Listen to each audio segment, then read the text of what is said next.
This episode is brought to you by La Quinta by Wyndham.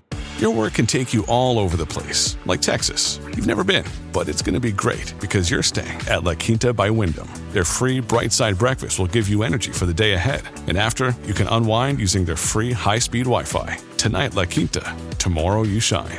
Book your stay today at lq.com.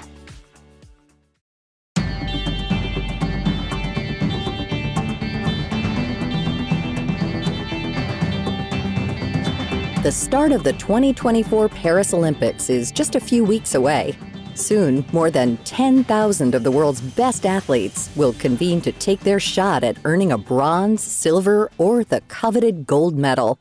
Meanwhile, the rest of us will be watching the festivities and rooting for our favorite athletes from home or at a local pub.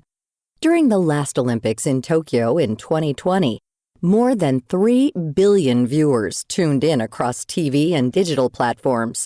NBC Universal, which owns the U.S. media rights to broadcast the event through 2032, reported selling $1.2 billion in advertising for the 2020 Tokyo Games.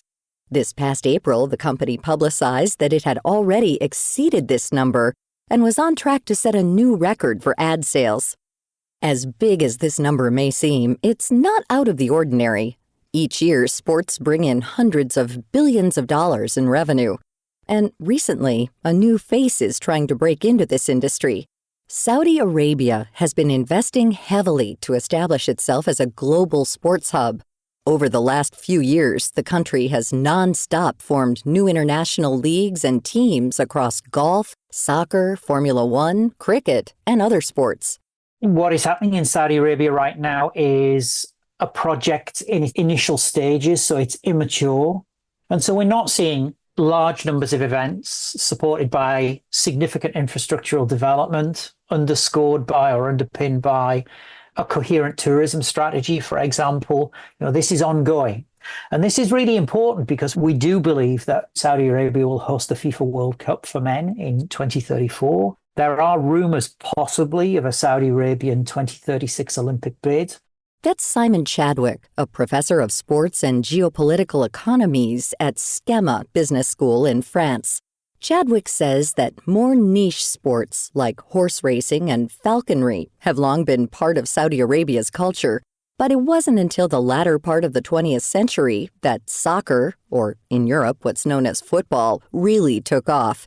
Today, the country has spent billions to acquire some of the biggest names in the sport, like Portuguese sensation Cristiano Ronaldo.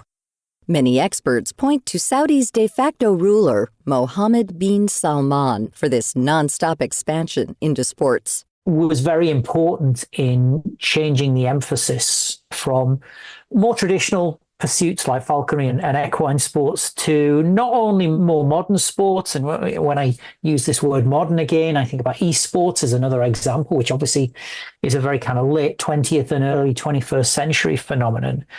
But he has been the principal initiator of this focus on sport and this focus on sports investments. With this shift, there are many critics who argue that Saudi Arabia is trying to revamp its global image through sports.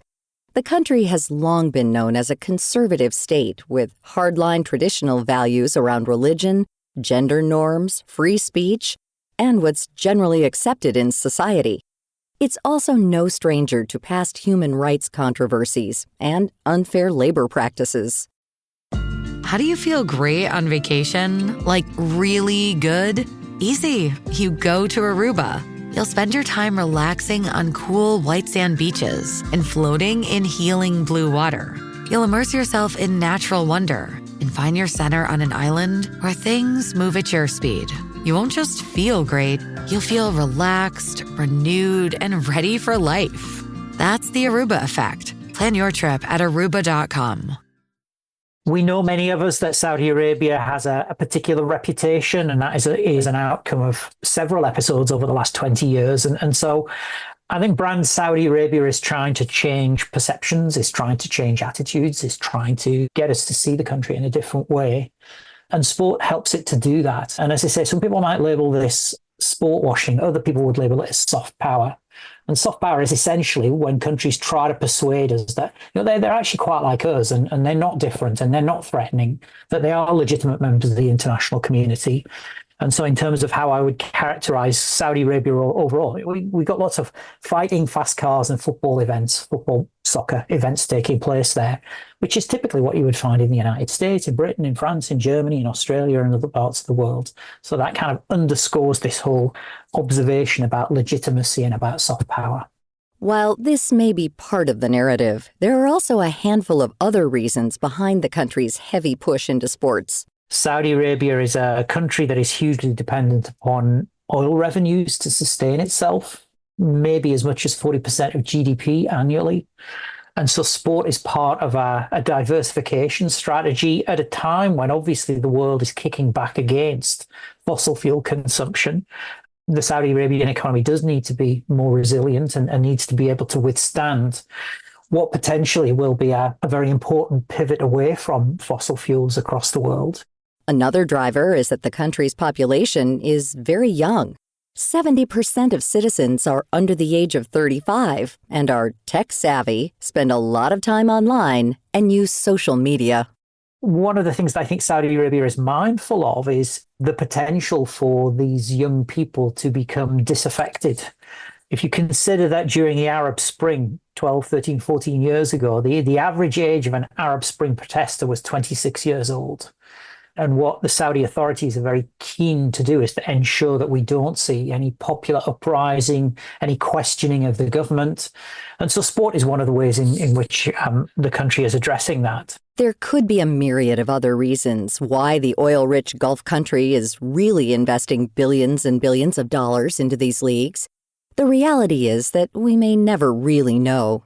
But some optimists are hoping that this will lead to larger cultural shifts in the region as the country takes on a more active role on the global competition stage. For those of us who believe that sport has the power to do good things to change societies, we could say that Saudi Arabia is a very interesting case study about how transformational sport can actually be.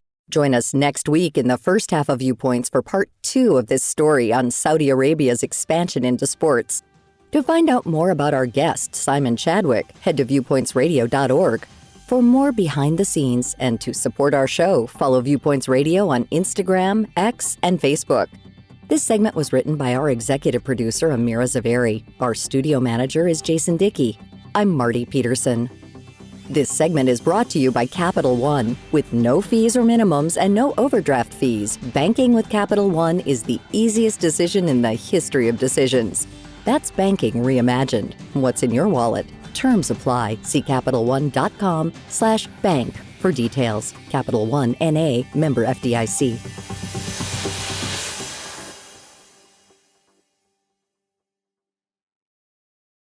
The Radio Health Journal podcast gives listeners the latest news on what's trending in health, science, technology, and more. Why are certain providers and medical doctors not listening to family members who have lived through a disease path for such a long time? Featuring medical experts who break down complex topics in a way that's easy to understand.